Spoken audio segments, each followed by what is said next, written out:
बिस्मिल्लाहिर्रहमानिर्रहीम। तो आज हम थ्योरी कवर करेंगे एक्सरसाइज 1.3 की। और मेरे ख्याल में इसको भी दो पार्ट्स में डिवाइड करना पड़ेगा मुझे, क्योंकि सारी कवर शायद ना हो सके। तो यहाँ से शुरू करेंगे ये। अ, हम रियल लाइन मैं एक्सप्लेन कर चुका हूँ बड़ी डिटेल में कि क्या है वो। अगर आपने लेक्चर सारे देखे हैं तो अब रिपीट करने की ज़रूरत कोई नहीं है। बस ये शायद ये नंबर ये थोड़ा सा देख लेते हैं। The number zero corresponds to the point O of line, the number one corresponds to point A. ये ऊपर इनको एक्सप्लेन कर रहा है। If x1 and x2 are the number corresponding to 2 point, then the distance between will be. ठीक है, उनका सिर्फ डिफरेंस जो है वो डिस्टेंस होगा। यानी कि इस पे पॉइंट 8 और 3 में डिफरेंस है 8 - 3, और 8 और -7 में डिफरेंस है 8 -(-7) और 15 टोटल डिस्टेंस है। ये कहना चाह रहा वो। और अगर फर्ज करें कि -8 और -15 में कितना डिफरेंस होगा, 8 माइनस इस तरह करके 7 का डिफरेंस आ जाएगा। तो बाकी आप इसको खुद पढ़ लें तो ये कवर हो जाएगा। इसमें कोई इतना मुश्किल नहीं है कि मैं इसे कवर करवाऊँ, और पहले तफसील से देख चुके हैं ये चीज़ें हम। द रियल प्लेन और द कोऑर्डिनेट प्लेन। अच्छा जी, ये आप पढ़ते आए हैं। रियल प्लेन और कोऑर्डिनेट प्लेन, जो भी आप ग्राफ वगैरह ड्रा करते थे वो इसी प्लेन पे था। फर्ज करें y is equal to X square draw करना आपने, वो इस तरह वगैरह ड्रा हो जाता था। अभी मैं इसको मज़ीद एक्सप्लेन कर देता हूँ। और फिर geometrical representation of complex numbers है इस आर्टिकल में, ये देखते हैं अभी। और एग्जांपल 1 भी कर लेंगे।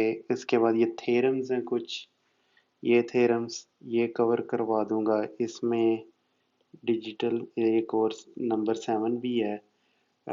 ये 6 तो आज मैं कवर करवा दूंगा। ये नंबर 7 जो कि इधर नहीं दिया, लेकिन आगे ये वाला, ये शायद नेक्स्ट पार्ट में फिर इस लेक्चर के कवर हो, और बाकी भी देख लेंगे। और एक और बड़ी अहम चीज़ इनसे, ये सब कुछ कवर करने से पहले मैंने आपको लास्ट लेक्चर में कहा था कि मैं कैपेसिटर और इंडक्टर को एक्सप्लेन करते हुए आपको बताऊंगा कि एयोटा कहाँ से टपक पड़ता है। कम्प्लेक्स, दूसरे अल्फाज में कम्प्लेक्स नंबर प्रैक्टिकल लाइफ में और प्रैक्टिकल सिस्टम्स में कहाँ से आ जाते हैं।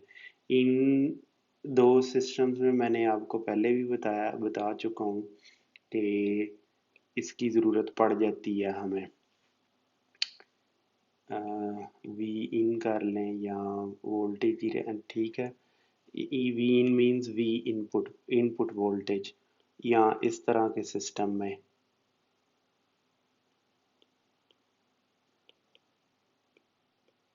ये मैस है, ये स्प्रिंग के है, डैम्पर है, इस पे फोर्स लग रही है। ये कोई भी सरफेस है, रोड कह लें या टेबल, कुछ भी है, पूरी ये सरफेस है। तो इस सर्किट में सिर्फ अब हम कैपेसिटर और इंडक्टर देखते हैं। मैंने आपको कहा था कि इनको कन्वर्ट किया जा सकता है इस तरह की पोलिनोमियल में, A H square plus B S plus C is equal to V in. A B C, ये सी वो वाला सी, ये कैपेसिटर को सी वन कह लें चले। ये सी वही क्वाड्रेटिक इक्वेशन वाले ए बी सी हैं। ठीक है, तो ए बी सी की वैल्यूज़ आर एल और सी वन से डिटरमिन होगी। और इसी तरह इस सिस्टम को भी बताया था कि A S square plus B S plus C is equal to F, ये एफ, और ए बी और सी की वैल्यू एम के और डी से डिटरमिन होगी। अच्छा, और एस था complex number aorta omega. Omega अगर आपने नहीं पढ़ा फिजिक्स में, आप पढ़ लेंगे, एंगुलर फ्रिक्वेंसी होती है। एक तो नॉर्मल फ्रिक्वेंसी आप पढ़ चुके हैं, और ये एंगुलर फ्रिक्वेंसी होती है, सिर्फ ये है कि 2 पाई से मल्टीप्लाई, और ये रियल पार्ट है। बिल्कुल उसी तरह जैसे ए प्लस बी होता है जेड, जो कि एक कम्प्लेक्स आम कम्प्लेक्स नंबर है। इस केस में सिर्फ ऐसा आ जाता है, क्यों आता है वो फिर कभी आपको बताएंगे कि ये एस क्यों आ जाता है। नाम बता देता हूँ आपको, लेप्लास ट्रांसफॉर्म का ये एस होता है। अगर आप खुद, ये थोड़ी एडवांस लेवल की टेक्निक है, अभी ज़रूरत नहीं है आपको। अच्छा जी, अब हम ज़रा कैपेसिटर और इंडक्टर देखते हैं। होता ये है जी, कैपेसिटर और इंडक्टर और ये रेजिस्टेंस, ये बेसिक कंपोनेंट्स हैं इलेक्ट्रिकल इंजीनियरिंग में। इन्हें बेसिक पावर कंपोनेंट्स कहते हैं। अच्छा, इनमें से आर जो है वो एनर्जी कंज्यूम करता है, एनर्जी कंज्यूम करता है, जबकि ये दोनों एनर्जी स्टोरिंग डिवाइसेस हैं। ये एनर्जी स्टोर पहले स्टोर करते हैं, इनको चार्ज कर लें अगर कैपेसिटर को और इंडक्टर को, फिर ये एनर्जी रिलीज भी कर देते हैं। तो जब इस वजह से इनका बिहेवियर ऐसा होता है कि, चलें थोड़ा सा देख लेते हैं, या फिजिक्स में पढ़ लेंगे। सी कैपेसिटेंस है इसकी,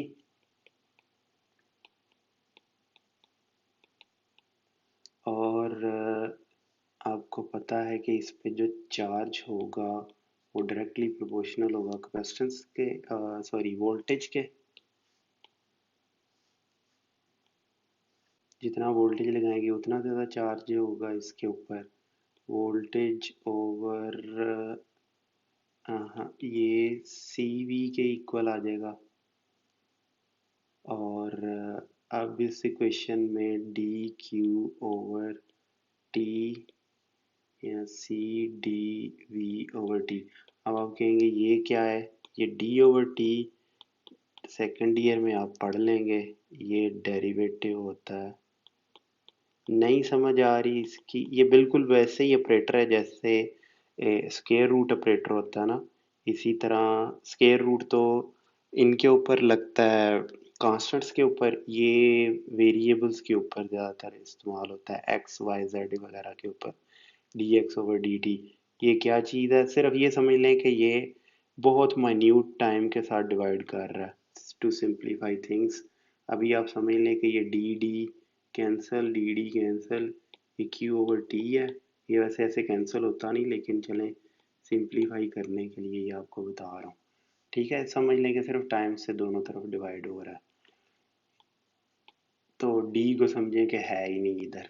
अच्छा जी, अब होता ये है कि ये कैपेसिटर जो है, कैपेसिटर और इंडक्टर भी, कैपेसिटर की नेचर है कि वो इसके अक्रॉस जो भी वोल्टेज है उसमें चेंज को रेजिस्ट करता है।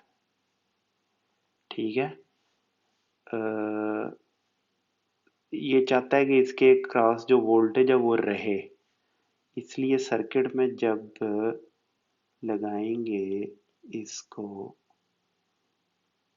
डीसी के केस में, तो शुरू में अगर इसके ऊपर वोल्टेज ज़ीरो था, इनिशियल वोल्टेज, इसे बिगिनिंग कह दें, बी से कह दें, वी बी है वी सी, लेकिन वी बी इसलिए कह रहे हैं, या इसको at T is equal to zero कह दें, ऐसे कर लें, ये ज़ीरो होगा। और ये वोल्टेज डीसी 5 वोल्ट फर्क करें, अप्लाई कर दिया, ये 1 किलो हमें, तो ये इसकी खसूसियत है कि ये रेजिस्ट करता है, इसमें से जो भी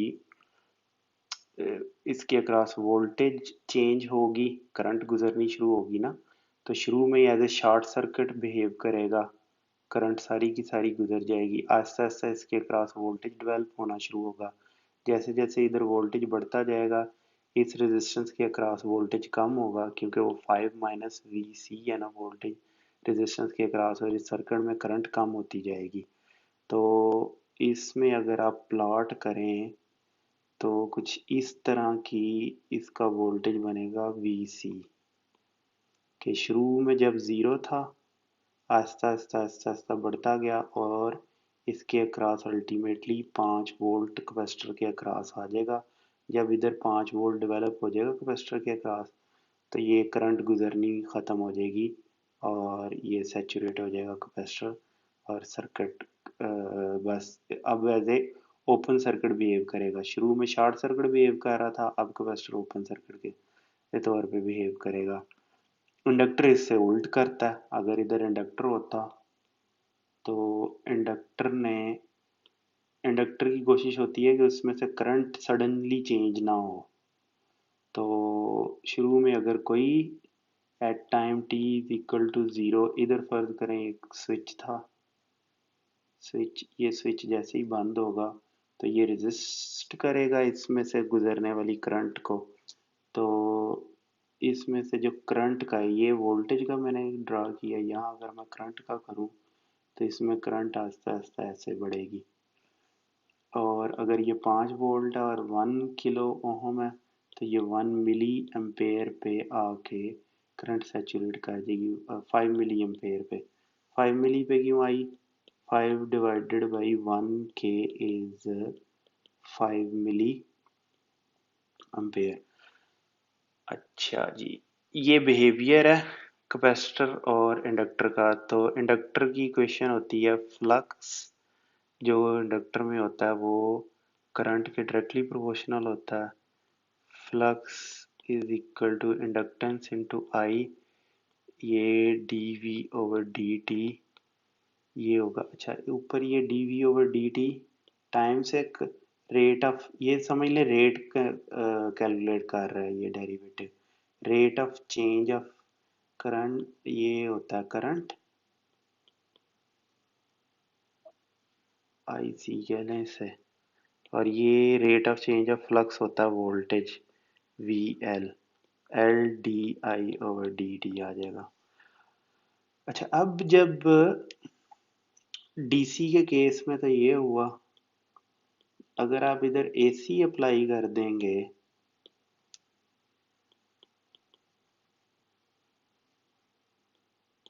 ये लें जी, ये एसी अप्लाई कर दिया आपने, तो उस केस में क्या होता है कि कैपेसिटर में जो करंट है, कैपेसिटर ने क्या करना है, वोल्टेज को रेजिस्ट करना है, सडन चेंज इन वोल्टेज को रेजिस्ट करना है। Time t equal to zero पे इस पे वोल्टेज क्या था, ज़ीरो, तो ये चाहेगा ज़ीरो ही रहे। आहिस्ता आहिस्ता बढ़ेगा इसका, और उसकी वजह से करंट इसमें गुजरनी शुरू हो जाएगी फ़ौरन, और वोल्टेज थोड़ी देर बाद बिल्डअप होगा। उस वजह से इससे पीछे पीछे आएगा वोल्टेज, और करंट लीड करेगी और वोल्टेज पीछे पीछे आएगा। उसका नतीजा ये होगा कि इसके वोल्टेज और करंट में, वोल्टेज वी सी और आई सी में 90 डिग्री का डिफरेंस होगा। यानी कि ये आप सेकंड ईयर में पढ़ भी लेंगे। इसकी इक्वेशन अभी हमने देखी है, V C is equal to, sorry, I C is equal to C D V C over D T. तो अगर ये वी सी साइन थीटा हो,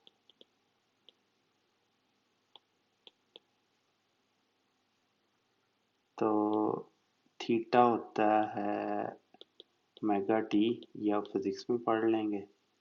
और इधर अगर आप ओमेगा टी रखें तो ये हो जाएगा D sine omega T over D T.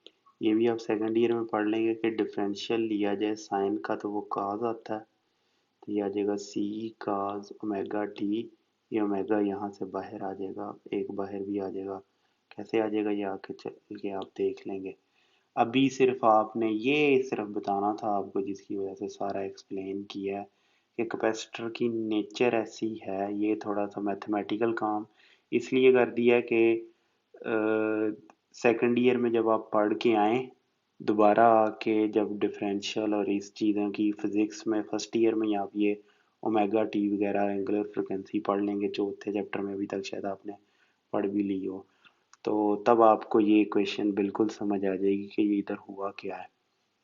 और अगर 90 डिग्री आपको नहीं समझ आ रही इधर से, तो आपको पता होगा कि साइन थीटा प्लस 90 क्या होता है। ये आप 11th चैप्टर में इसके मैथ की पढ़ लेंगे। साइन थीटा साइन 90 प्लस, नहीं, sine theta cos 90 degree plus cos theta sine 90 degree. अब cos 90 डिग्री क्या होता है, ज़ीरो, तो फर्स्ट टर्म ज़ीरो हो जाएगी। साइन 90 डिग्री 1 होता है, तो ये साइन थीटा प्लस 90 किसके इक्वल होता है, cos थीटा के। चलें जी, ये भी आप इधर से ऑब्जर्व कर सकते हैं कि साइन थीटा को अगर 90 डिग्री की शिफ्ट दी जाए तो वो cos थीटा के इक्वल हो जाता है। तो ये आपको याद था कि अयोटा क्या होता है। ये देखिए, अब आप ये करंट और ये अयोटा सेम लग रहा है ना, इसीलिए हम इलेक्ट्रिकल इंजीनियर्स जे यूज करते हैं इसके लिए। जे, ये क्या होता है, 1 एंगल 90 डिग्री, यहाँ से ये टपकता है कैपेसिटर और इंडक्टर के बिहेवियर की वजह से।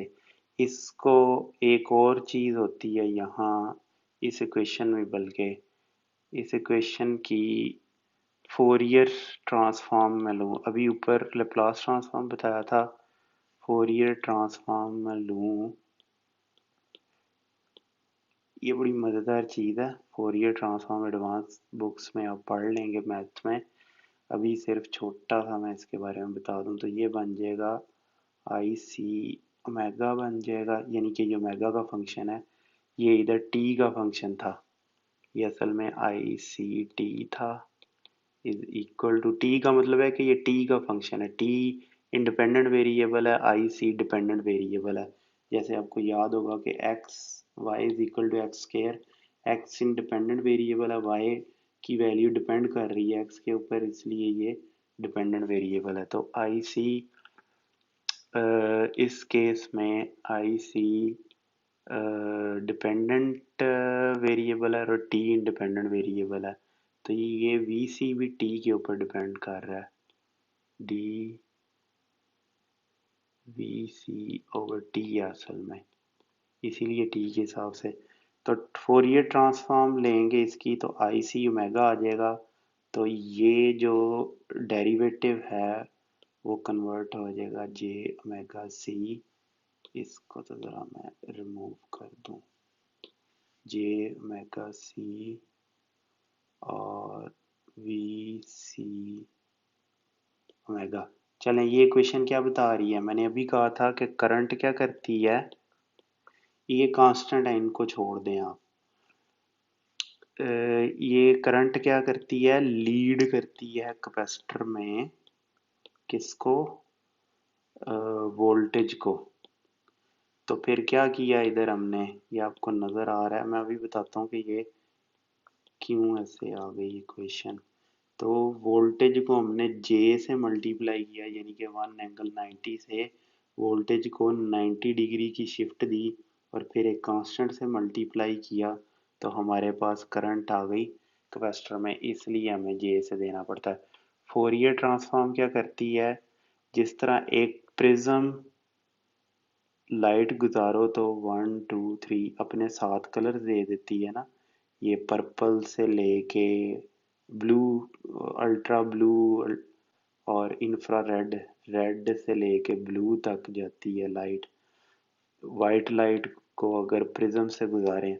इसी तरह इन वेव फॉर्म्स को, ये जो साइनोसाइडल वेव फॉर्म है ना, ये प्योर वेव फॉर्म्स है, ये खुद ब खुद इन इन यानी कि प्योर इन ए सेंस कि ये जो वेव फॉर्म आपको नज़र आ रही है, ये सॉटूथ वेव फॉर्म कहलाती है, सॉटूथ।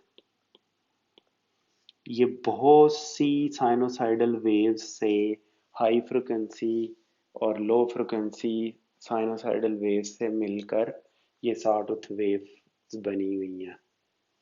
और ये तकरीबन तमाम पीरियाडिक वेव्स के लिए ट्रू है। इनमें से ये वेव फॉर्म भी स्क्वायर वेव है, ये भी आप चल के पढ़ लेंगे। बहुत सारी साइनोसाइडल वेव फॉर्म्स, इसकी फ्रिक्वेंसी कितनी है, फर्ज करें ये टाइम पीरियड है इसका टी, इसको इन्वर्स करेंगे, ये 20 मिली सेकेंड अगर हुआ तो इसकी फ्रिक्वेंसी आ जाएगी 50 हर्ट्ज। तो 50 हर्ट्ज की बेसिक साइन वेव होगी 50 hertz plus 100 hertz plus 150 hertz, इस तरह साइन वेव्स, बेशुमार साइन वेव्स मिलके ये बनाती हैं।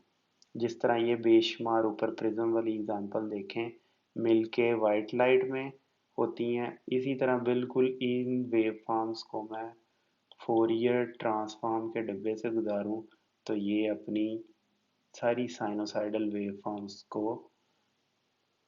जाहिर कर देंगी। ये आपने याद रखना है। ये किया मैंने इधर ऊपर यहाँ इस इक्वेशन का, इस इक्वेशन के ऊपर मैंने फोरियर ट्रांसफॉर्म ली है, तो ये मिल गया हमें। ये एडवांस लेवल की तरह टेक्निक्स हैं। तो बस आपको ये बताना था कि आ कहाँ से जाता है, ये जे और एयोटा, पीछे कैपेसिटर और इंडक्टर का बिहेवियर है। इंडक्टर बस उल्ट करता है, कैपेसिटर में करंट लीड करती है, आई सी लीड्स वी सी, और इंडक्टर में V L leads I L. तो इसमें क्या था, V L T L D I L T over D T, इसकी फोरियर ट्रांसफॉर्म लेंगे तो ये वी एल ओमेगा बन जाएगा। या बाज़ दफ़ा जे ओमेगा भी बीच में लिखा होता है कि ये जे ओमेगा का फंक्शन है, तो ओमेगा लिख लें, जे ओमेगा लिख लें। इस अच्छा सिर्फ ये यही बताएगा, ये मल्टीप्लाई नहीं हो रहा है, इसका मतलब है वी एल फंक्शन है जे एल का, जैसे वी एल फंक्शन था टी का। फंक्शन आगे चल के हम पढ़ लेंगे, एफ ऑफ एक्स की तरह लिखते हैं अगर अभी आपने नहीं पढ़ा ये अभी। और इस साइड पे ये देगा जे ओमेगा, जे ओमेगा देगा ये, और multiplied by I L J omega. ये जे ओमेगा इसका हिस्सा आई एल का, इसका मतलब है कि आई एल फंक्शन है जे ओमेगा का, जबकि ये जे ओमेगा ओरिजिनल है, ये मल्टीप्लाई हो रहे हैं, ये मल्टीप्लाई नहीं हो रहा, ये सिर्फ फंक्शन है। नहीं समझ आई आपको तो कोई मसला नहीं है, ये जब आप पढ़ेंगे हायर चीज़ें सेकंड ईयर के एंड पे आके, आप शायद दोबारा ये लेक्चर देख लें यहाँ पे, क्योंकि ये एक्सप्लेन कोई नहीं करता, हायर क्लासेस में भी कोई नहीं एक्सप्लेन करता कि ये जे कहाँ से आ जाता है। वहाँ किस तरह के लोग बैठे हुए हैं यूनिवर्सिटियों में, ये जब आप जाएंगे तो आपको पता चल जाएगा। एक आर्टिकल लिखा था प्रोफेसर हूद भाई, परवेज़ हूद भाई साहब ने, आर गोस्ट मैथमेटिशियन। मैं कोशिश करता हूँ वो मुझे मिले तो वो मैं शेयर कर दूँ, गोस्ट मैथमेटिशियंस, ठीक है। डॉन न्यूज़ में उन्होंने शाया किया था, जिसमें जीसीयू गवर्नमेंट कॉलेज यूनिवर्सिटी में जो प्रोफेसर मैथ डिपार्टमेंट के प्रोफेसर हजरात ने शायद कुछ किया था, उन्होंने जो भी किया था वो मैं आर्टिकल शेयर कर दूंगा, वो आप पढ़ लीजिएगा। उसमें ये आर्टिकल डॉन न्यूज़ पे शाया हुआ था।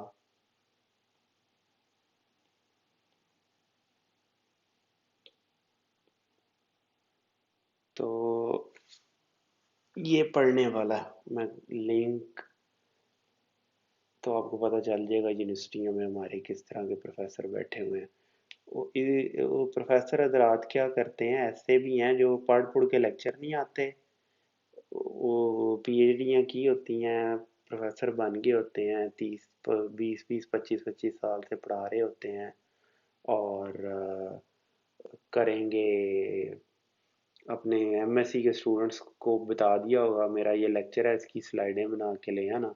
स्लाइडें वो बना के लाता है, देखी भी नहीं होती हैं, आके क्लास में लेक्चर दे के हो जाते हैं।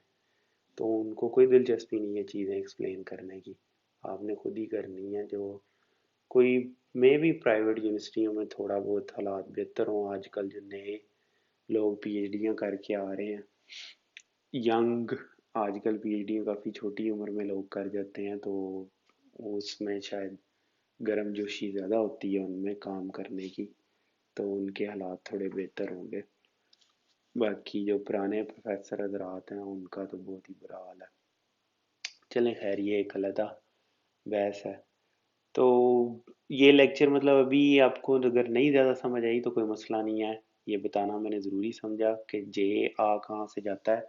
ये कन्फ्यूजन दूर करना बड़ी ज़रूरी है, क्योंकि पूरा ये कम्प्लेक्स नंबर्स आगे इस्तेमाल होंगे। एफएससी में तो शायद इतने ना हों, लेकिन इसके बाद काफ़ी ज़्यादा इस्तेमाल होना शुरू हो जाएंगे। अच्छा जी, अब चलते हैं हम R into R plane, Cartesian plane और कम्प्लेक्स प्लेन की तरफ। कम्प्लेक्स प्लेन में ये रियल पार्ट है और ये इमेजिनरी पार्ट है। ये इसे एक्स एक्सिस कहते हैं और इसे वाई एक्सिस कहते हैं, और ये कार्टेशियन प्लेन कहलाएगा।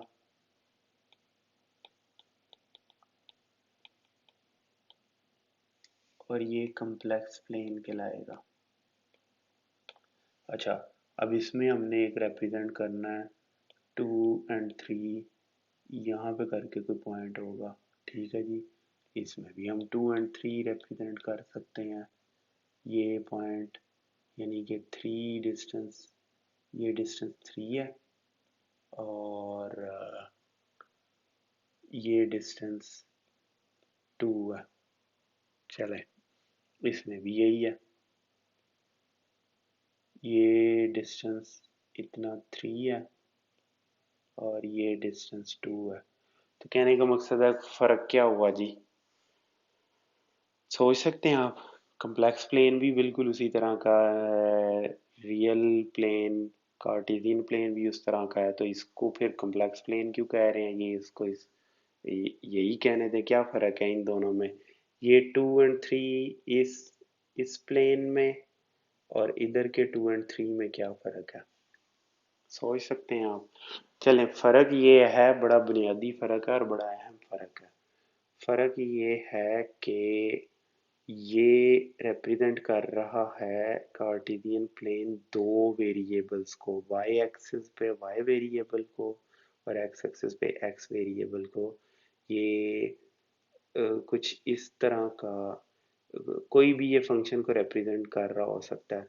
अच्छा चलें, इसको 4 कर लें, इन पॉइंट्स को 4 कर लें, 4 4 4 वो मैं बताता हूँ क्यों। इधर मैंने वाई एक्स स्क्वायर कर दिया, जबकि ये कम्प्लेक्स एक कम्प्लेक्स नंबर को रिप्रेजेंट कर रहा है। ये रिप्रेजेंट कर रहा है 2 + 4 एयोटा को। ये पॉइंट में भी ये रिप्रेजेंट कर रहा हो x = 2x, यहाँ ये इसको रिप्रेजेंट कर रहा है, यहाँ ये इसको रिप्रेजेंट कर रहा है, या मे भी ये रिप्रेजेंट कर रहा हो x प्लस, नहीं ये उल्टा हो गया थोड़ा सा। अगर ये रिप्रेजेंट, अगर 2 और 4 करना ना हमने, तो ये उस सूरत में आएगा जब ये x/2 होगा, ये नहीं आ सकता। हाँ जी चलें, ये मोस्ट प्रॉब्ली मे बी ये इसको रिप्रेजेंट कर रहा है, मे बी ये रिप्रेजेंट कर रहा हो x-2 को। ये सिर्फ एक पॉइंट है ना, हमें नहीं पता ना ये किस फंक्शन को रिप्रेजेंट कर रहा है। इस केस में भी अगर आप 4x को नहीं यार, सॉरी, बार बार मैं गलती कर रहा हूँ। ये वही ठीक था, y is equal to X square and y is equal to 2x। तो ये यानी कि x की वैल्यू 2 रख दें आप, तो ये y आ जाएगा।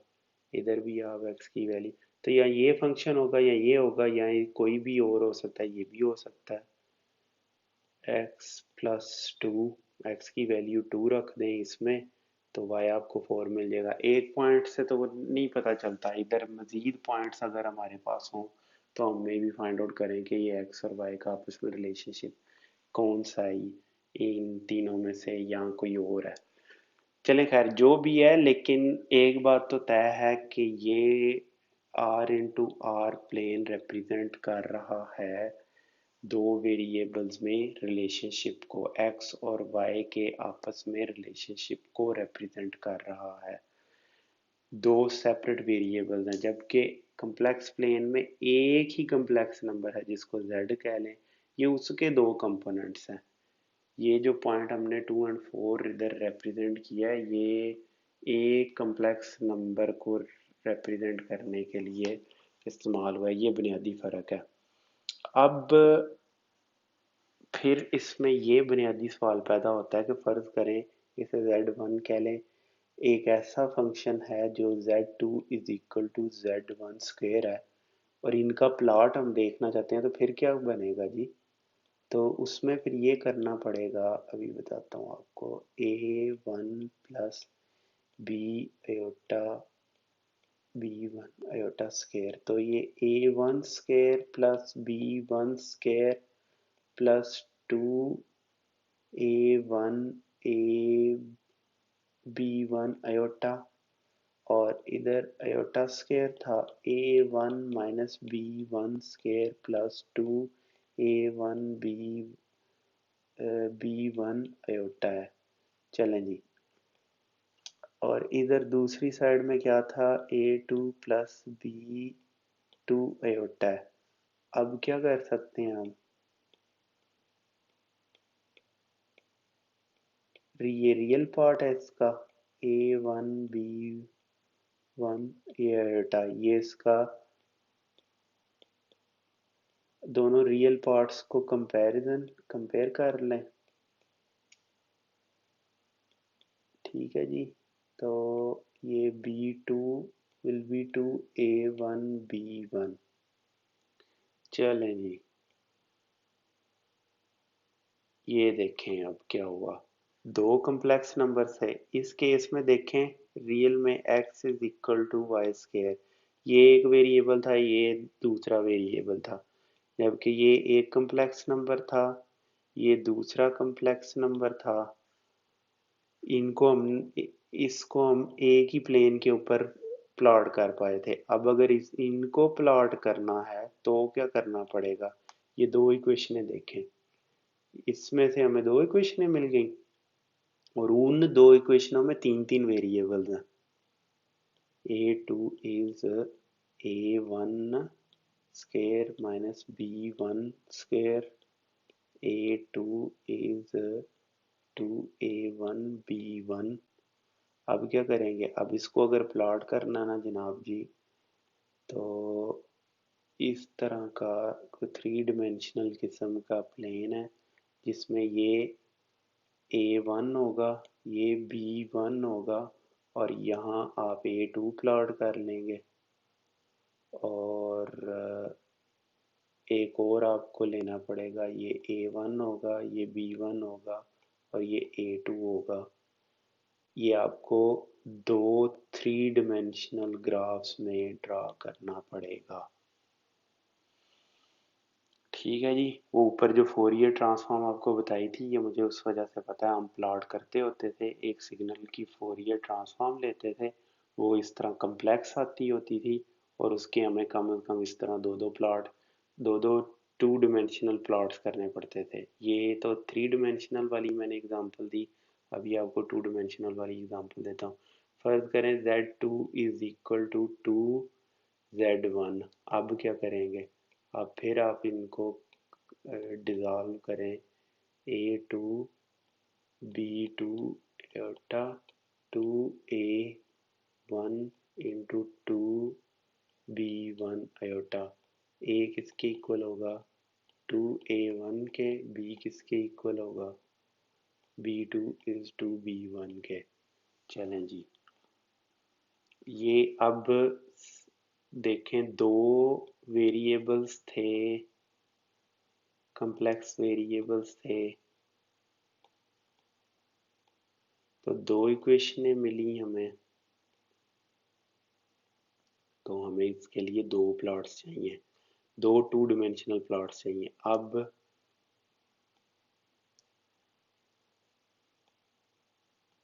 एक वही ऊपर जो कॉम्प्लेक्स प्लेन हमने ड्रॉ किया है, दो अब हमें चाहिए कॉम्प्लेक्स प्लेन नहीं, आर इंटू आर के प्लेन्स चाहिए हमें, आर इंटू आर, जिसमें इसमें आएगा A1 आएगा और यहाँ A2 आएगा जो कि A21 के बराबर है।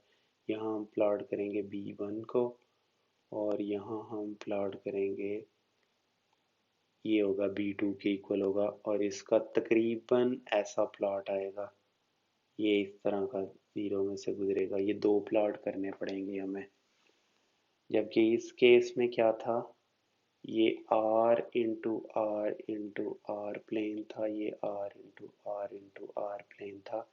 दो कम्प्लेक्स नंबर्स को प्लॉट करने के लिए दो थ्री डिमेंशनल प्लेन्स चाहिए इस केस में, और यहाँ एक कम्प्लेक्स नंबर को प्लॉट करने के लिए Z2 को दो two dimensional planes, Cartesian planes चाहिए हमें।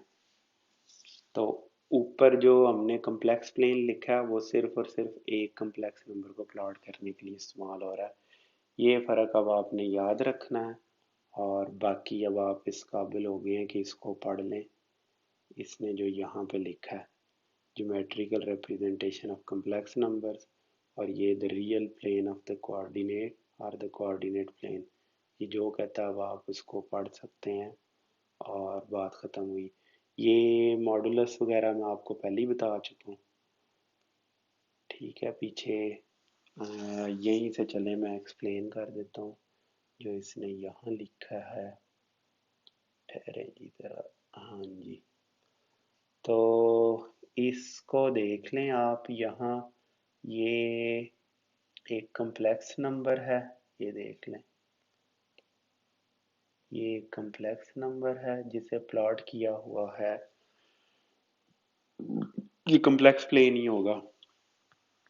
उसके दो पार्ट्स हैं x एंड y, इसको चाहे एयोटा इधर करके लिख लें, इसके साथ y के साथ एयोटा भी लिख लें। तो pythagoras थ्योरम यहाँ पे लगाया क्योंकि ये 90 डिग्री है, तो X square plus Y square के बराबर हो जाएगा। इसको r कह लें मॉडुलस, और ये एंगल थीटा है, और इसे मॉडुलस कहते हैं द रियल नंबर, इसीलिए आर के इक्वल मैंने इसे किया। Is called the modulus of complex number A plus B aorta.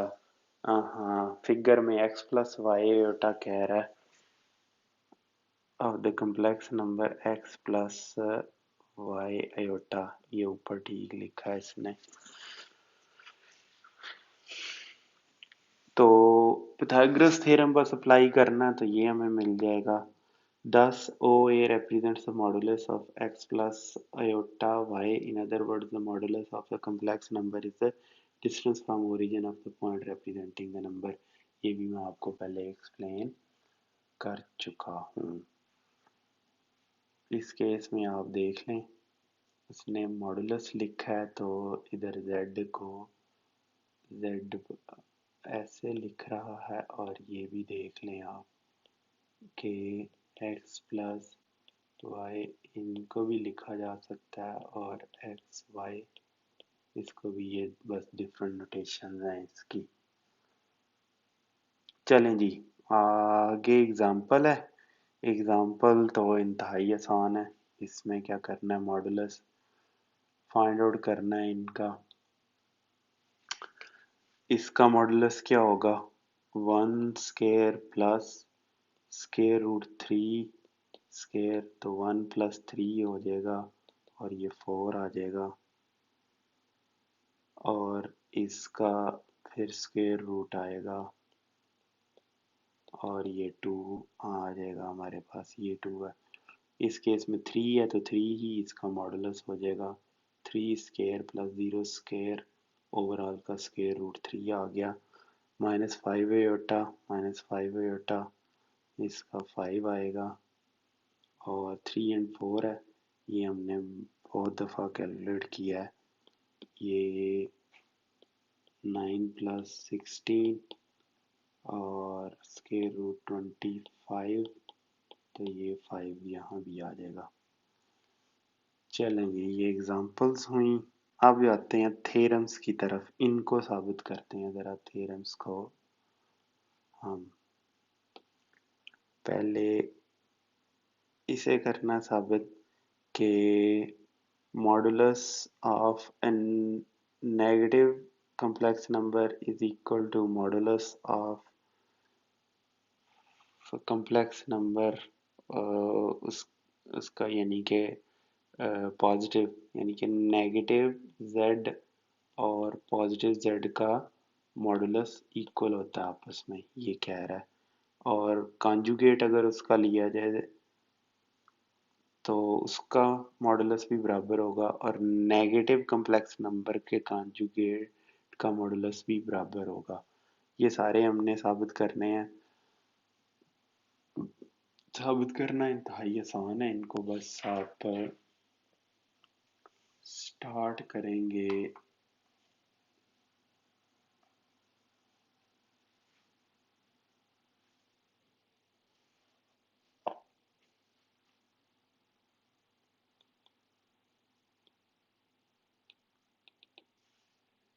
ये थ्योरम्स काफ़ी इजी हैं सिवाय आखिरी के, वो फिर मैं नेक्स्ट लेक्चर में आपको एक्सप्लेन कर दूंगा। अभी जो मैंने एक्सप्लेन करना था वो मैंने कर दिया।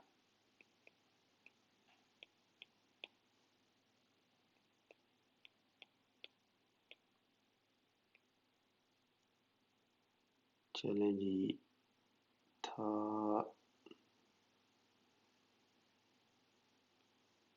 फर्ज करें z is a plus b iota a and b are real numbers. तो यहाँ से स्टार्ट करते हैं नेगेटिव z, तो ये होगा negative a minus b iota, इसका मॉडुलस क्या होगा, negative a square plus negative b square a square plus b square. चलें जी, इस केस में a plus b iota modulus, इसका क्या होगा, a square plus b square, तो ये इक्वल हो गया ऊपर इसके। नेक्स्ट था z conjugate modulus, a negative b iota modulus a square plus negative b square a square plus b square, और ये इक्वल है z के, और ये इक्वल है, ये देख लें,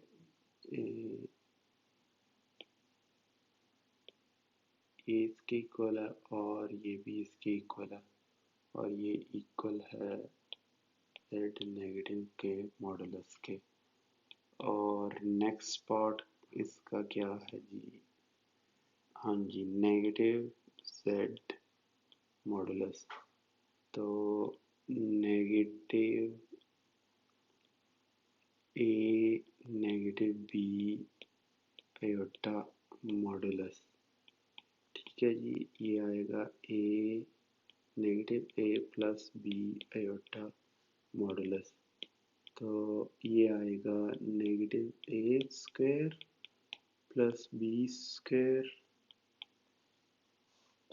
ब्रैकेट को इसके इक्वल लिखा जा सकता है, और ये बराबर हुआ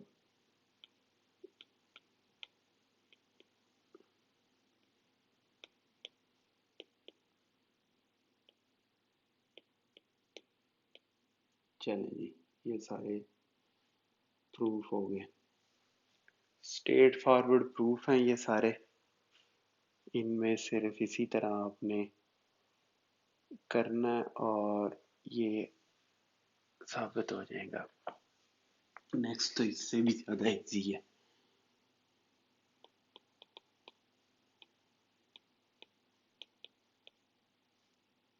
तो कर ले फर्ज late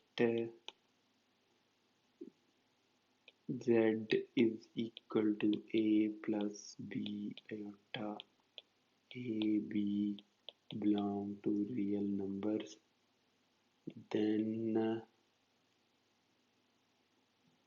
z bar is a plus b iota bar, तो a negative b iota bar a plus b iota is equal to z। चलें जी, z bar is equal to z।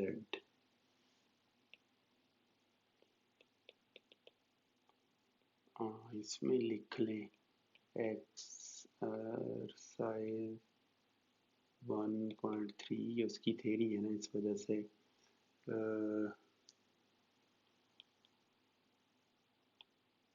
Theorems third है, यानी कि इसको रियल नंबर से multiply किया जाए तो चलें जी।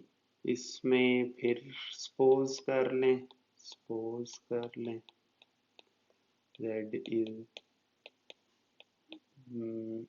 a and b belong to real number, तो z होगा a plus b iota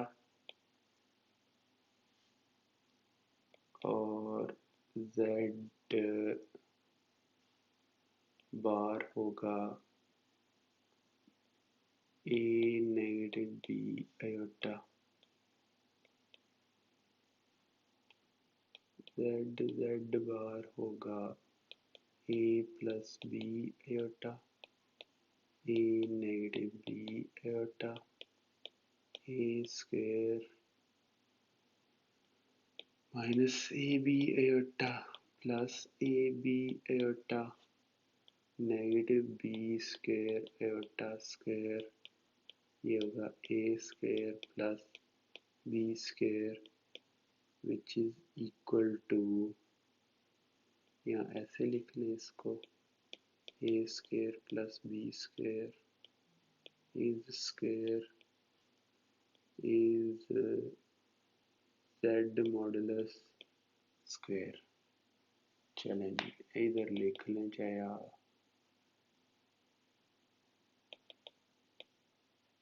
z is a square plus b square। चलें, साबित हो गया ये भी।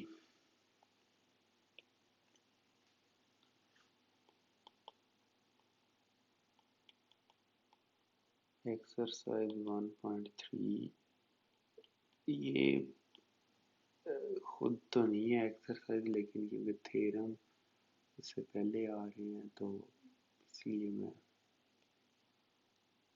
एक्सरसाइज 1.3 लिख रहा हूँ। 1 plus z2 is z1 plus z2। अच्छा जी, ये फिर लेफ्ट हैंड साइड से स्टार्ट कर लें, इसमें थोड़ा सा ऐसे कर लें,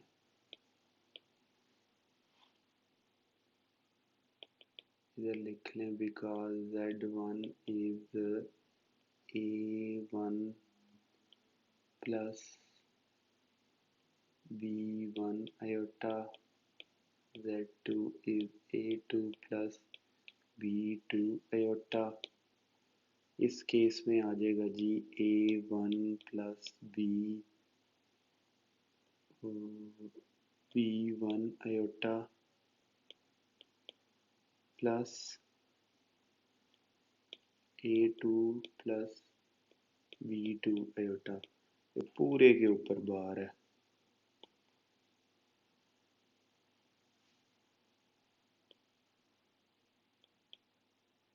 a1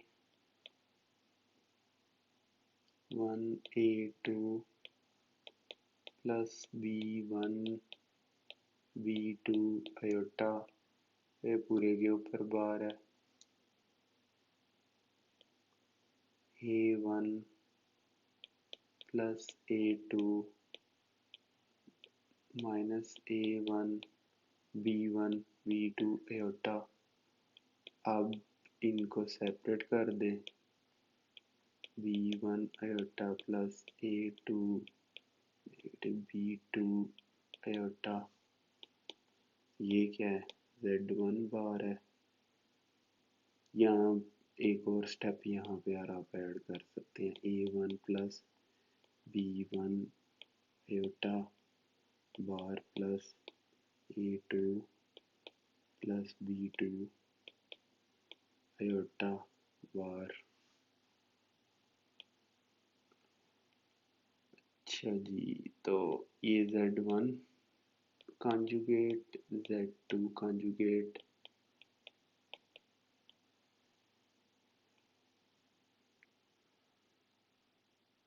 नेक्स्ट क्या है,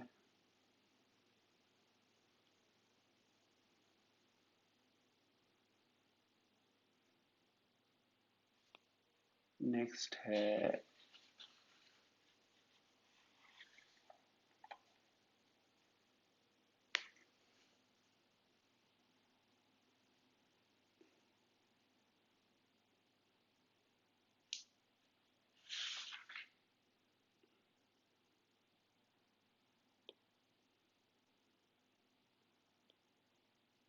z1 over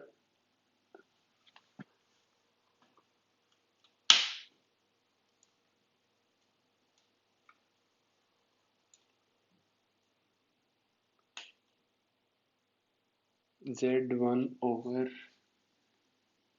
z2 is equal to, हाँ सॉरी,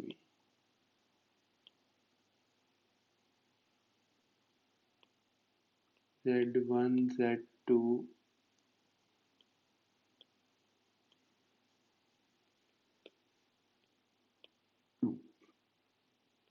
z1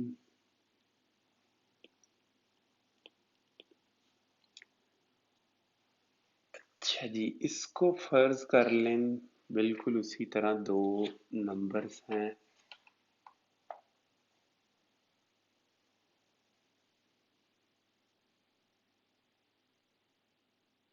और लेफ्ट हैंड साइड,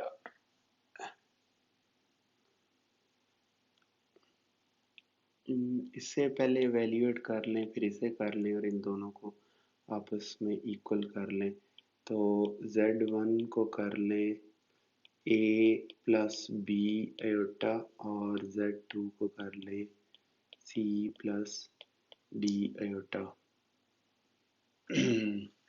कोई भी नंबर आप a1 b1 करके कर सकते हैं, यहाँ एक्स वाई करके कर सकते हैं, आपकी मर्ज़ी कुछ भी कर लें, कोई फ़र्क नहीं इससे पड़ने वाला। तो लेफ्ट हैंड साइड हम ले लेते हैं z1 z2 दोनों का इकट्ठा, चलें जी ऊपर कर लें।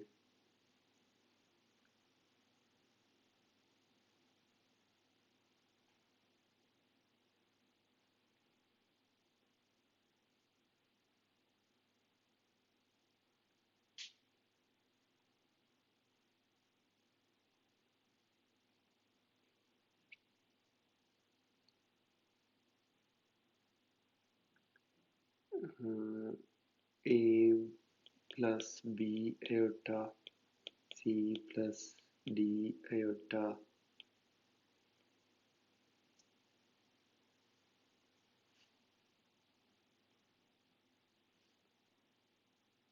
अच्छा जी, इसको ओपन करने से पहले अब ये होता तो ऐसे है कि ऊपर और नीचे दोनों कॉन्जुगेट हो जाएंगे, लेकिन यही तो हम साबित कर रहे हैं। तो उसमें फिर ये करना है हमने कि अलग अलग करना हमने अयोटा को। ठीक है, इसमें इट्स वेरी इजी कि ये यही होता है। हाँ हाँ, लेकिन यही तो हम साबित करना चाह रहे हैं, यही तो साबित करना, अगर यही कर दिया तो फिर सबूत क्या होगा। तो उस केस में फिर स्टार्टिंग पॉइंट हम लेंगे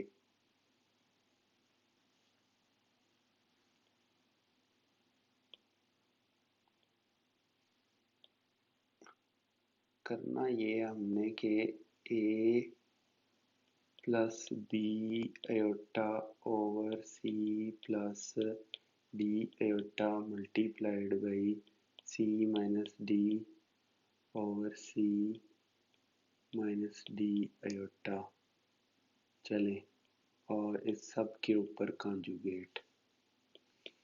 तो A plus B iota into C minus D iota over C square plus D square और ये आयोटा। अब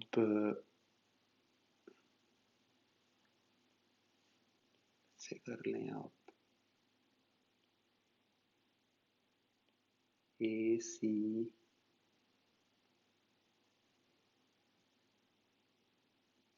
ये आ जाएगा plus B D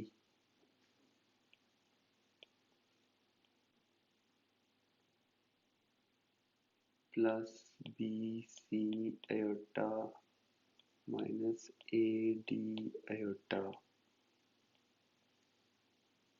C square plus D square और ये हो जाएगा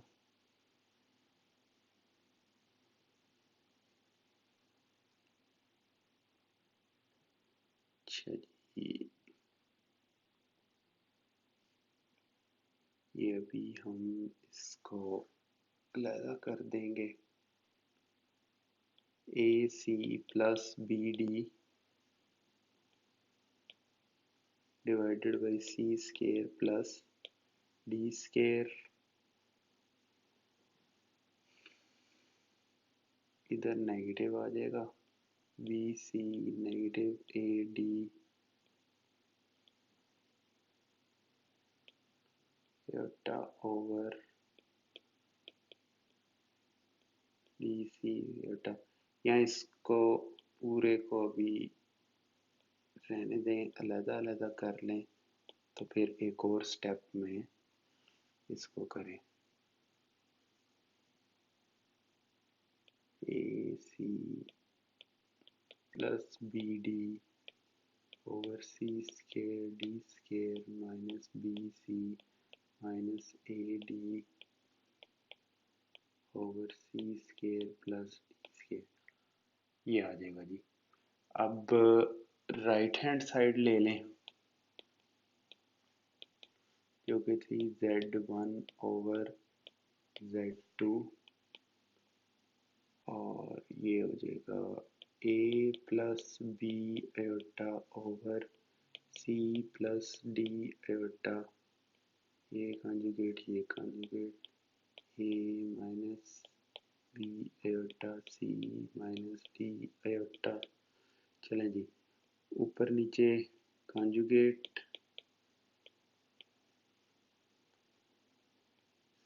से मल्टीप्लाई कर दें C plus D iota C plus D iota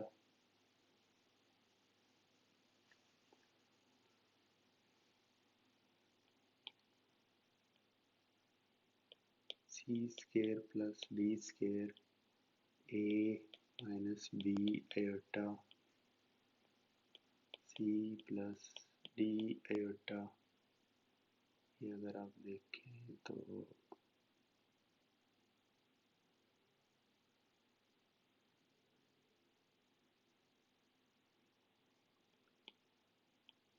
ये आ जाएगा A C plus B D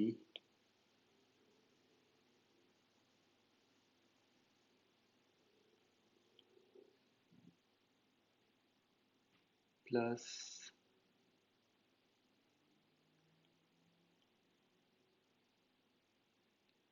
A D minus B C iota C square plus D square A C plus B D over C square plus D square.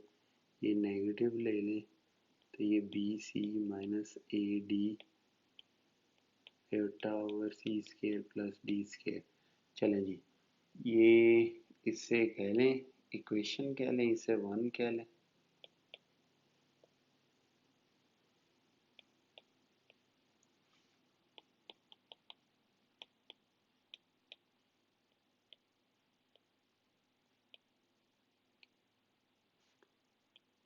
तो Z1 over Z2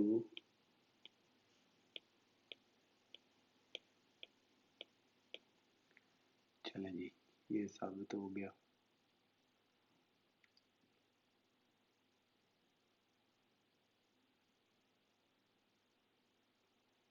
next one है हमारे पास Z1 Z2 is equal to Z1 modulus Z2 modulus. अब हो ये रहा है कि left hand side से हम स्टार्ट कर लेंगे।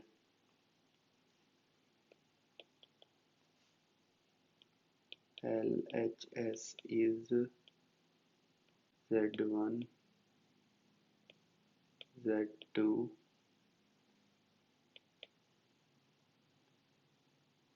और इस केस में आप Z1 सपोज कर लें कि A प्लस बी आयोटा है और Z2 C plus D iota है। A plus B iota multiplied by C plus D iota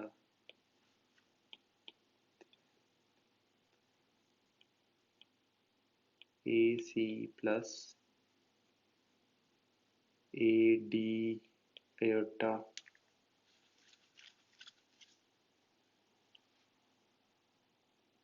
plus BC iota minus BD का मॉडुलस। इसमें से AC minus BD plus AD plus BC iota ये mod. चलें जी, फिर AC minus BD square plus AD plus BC square ये इसके equal होगा।